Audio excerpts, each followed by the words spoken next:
Hey guys, welcome back to my channel. Today I wanted to get real and be honest about what happened with me while I was grieving.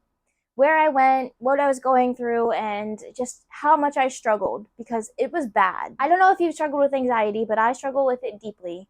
And it got to be so bad after my best friend died and my mentor committed suicide that I literally lost myself. I suffered from such deep anxiety that I was experiencing depersonalization and derealization. And that is disassociating from life. I was just checked out mentally. I could not handle anything else. My emotional bandwidth was tapped. I was done. That meant I was having panic attacks on the daily. I was literally having experiences that felt like psychosis, where I was like imagining the world differently from what it was.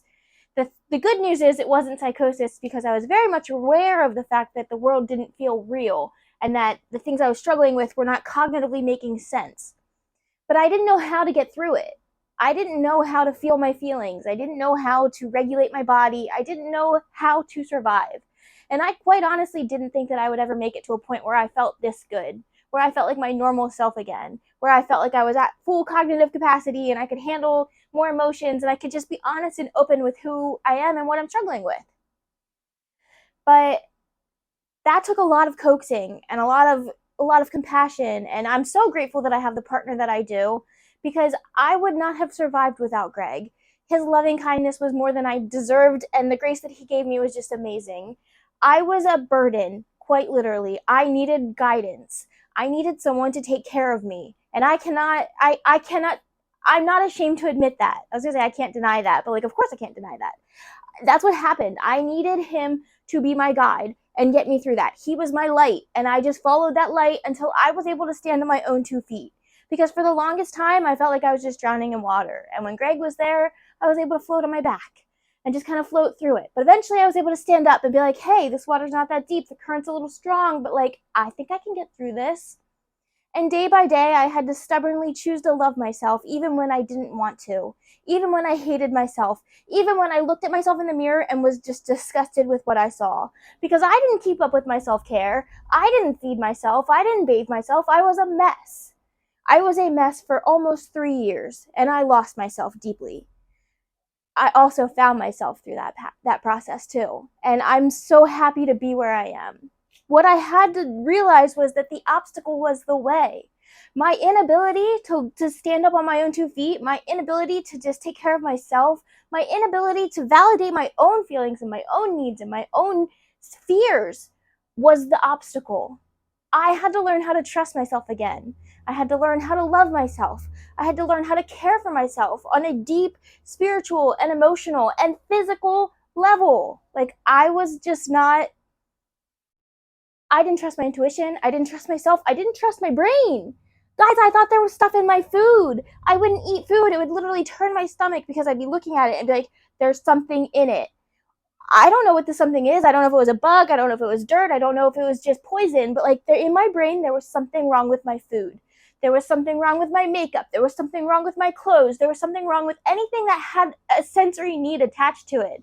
Noises, touches, smells, all wrong. All wrong. It took me a long time to find the normal, the ability to see things as like, hey, it's nothing wrong with it. It just looks not perfect. Because I have these like perfect ideas of what things are supposed to be like, what they're supposed to sound like or taste like or smell like.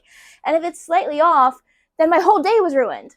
But now I'm able to sit with that discomfort, sit with that inconsistency in whatever product I'm looking at or touching or feeling or smelling. And I'm so happy about that. But to trust my own intuition again was hard because I didn't trust this brain. I had to slowly convince myself and coax myself and encourage myself to believe in myself again because I had relied on Greg so heavily for so many years. And that is a process that takes time.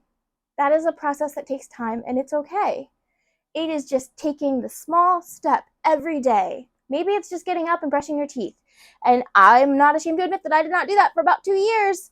I just didn't. I couldn't brush my teeth once a day, let alone twice a day. I couldn't shower once every 2 weeks. Like, I was a disaster. And I don't think that enough people are willing to share about their disasters like that. Like, I was a mess, and that's okay. Because I'm okay now.